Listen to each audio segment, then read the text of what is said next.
Yo, what is up guys? It's Pedro here, and in today's video I'll be talking about the possibility of Jeff Bezos making a late push to buy the Commanders and when this could all be over. So if you guys are new, make sure to subscribe for Washington and NFL content and hit that like button and that notification bell as well. And hopefully this is my last video about the ownership situation until it happens. I'm sick of it. I wish we could talk about football, but there's really nothing to talk about right now, so I wanted to give you guys an update on this. But yeah, hopefully it's the last video until we get an official, announcement from the team, from the league, or even from one of the beat reporters or Adam Schefter or Ian Rapport about who is buying the team, whoever it is. When that happens, I'll make a video, but until then, probably not making a video. Wish we could talk about football, but there's not a lot of football going on right now. And draft is a little under 3 weeks away from today, so things will start to pick up in the next few days.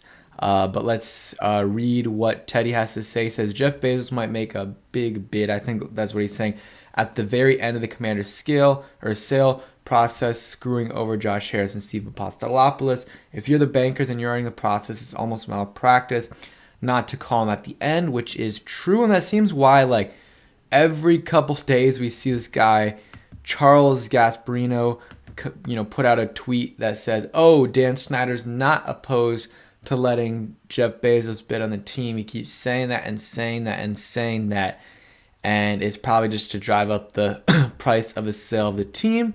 And JP Finley, what is this? I guess yesterday talked with this Teddy guy about Jeff Bezos buying the team, and he says, "I think Bezos is absolutely interested in owning a team. Is this the team? That's a different question." So it could be him wanting to buy the Commanders, or it could be the Seattle Seahawks. That's a team that he might be waiting to buy, which could happen in the next few years versus buying the Commanders. But the Commanders do make sense. Obviously, he wants to buy an NFL team, and maybe there's one that he prefers more than others. But it's not it's one great option, one terrible option. In terms of making sense for him, the Commanders make sense. He has the biggest house, I believe, in DC. Amazon has a headquarters, I believe, in Arlington, and Whole Foods, I don't know where that, originated, but they have a lot of stuff here in the DMV area. So it would make sense for him to be here. And then JP Finley says, "Really interesting note. Amazon bought Whole Foods in 2017 for $13 billion.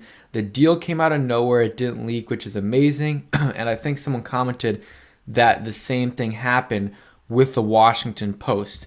And then JP Finley says, "So what happens when with Jeff Bezos and the media rights? Certainly selling to Bezos will be very complicated from a rights perspective. If you're doing the this big of a recusal in the acquisition, almost meaningless."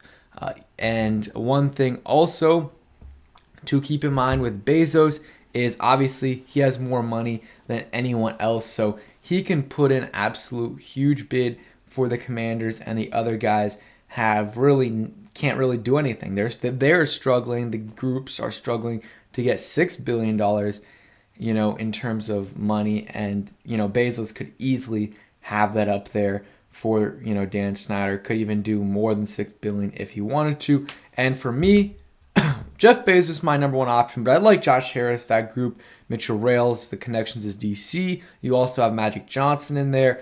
The reason I want Jeff Bezos is because the amount of money he has, and would able to fund a bunch of different things for the Commanders, practice facilities, and other things as well, that I think that could really help out the image of the Commanders, and also not a ton, but the performance a little bit in terms of that report card, we got the F- grade overall, the last in the league. Well, a lot of those things, almost all of them, are improved by money.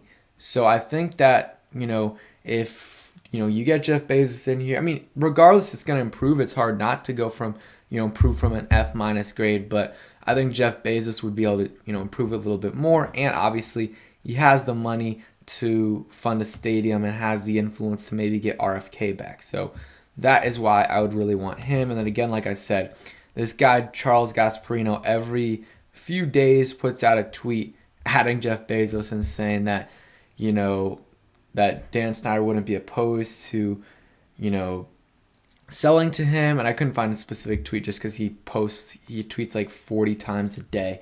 but that is just something also to consider, that maybe Dan doesn't have the bid he wants. Maybe, Dan has like a $5.7 million bid, really wants that $6 million or $6 billion, and either is fine with Jeff Bezos bidding or wants Jeff Bezos to bid more to increase the price of the team and have those other guys put in more money. But at this point, I think we're getting close to the end, and I think I saw a tweet saying like Dan Snyder is really drawing out this process. Like everything's there on the table, but he's just, waiting things out, and maybe he's just waiting for a bigger bid. That is definitely something that could be happening. I just want to read some tweets here. Jeff Bezos continues to hover over the Commanders' sale with a May 22 deadline reportedly for picking winning bid.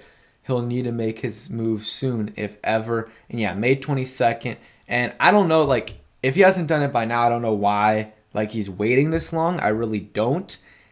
It doesn't make sense. Like, if you want the team bid earlier, and yeah, that's just, it's kind of annoying, but it is what it is with Jeff Bezos. Like, just put in the bid now and don't wait all this time before things happen. So that's kind of the Jeff Bezos news. And yeah, current target for Commanders owner Dan Snyder selected winning bid is weeks away. So that's it on the Dan Snyder thing. I want to talk about one actual football thing that happened, and that is Jeffrey Simmons from the Tennessee Titans getting a 4-year, $94 million deal. So about $23.5 million. That's a good deal for him. And I think that's proportionally good in terms of what the Commanders gave for Payne, which I believe is about $22 million. And him, which is like 23.5. That's good. I think Jeffrey Simmons is better than Daron Payne. But again, it's good to get this deal done early, because now all these guys are going to get big deals. And, they're going to have leverage. They're going to be like, well, look what Daron Payne got. Look what Jeffrey Simmons got. And the Commanders really didn't, or Daron Payne really didn't have that. So he really helped out a bunch of guys. I'm happy for, he got his money. He got paid. But if we would have waited, I think he would have gotten, and we kept him on the franchise tag, I think he would have gotten possibly more the more we waited. And I think that's the same kind of thing that happened with Terry. So yeah, that is it for today's video. Hope you guys did enjoy. If you did, hit that like button, subscribe if you guys are new. Might have a Bijan Robinson video out tomorrow. So thanks for watching. Hope you guys enjoyed, and peace.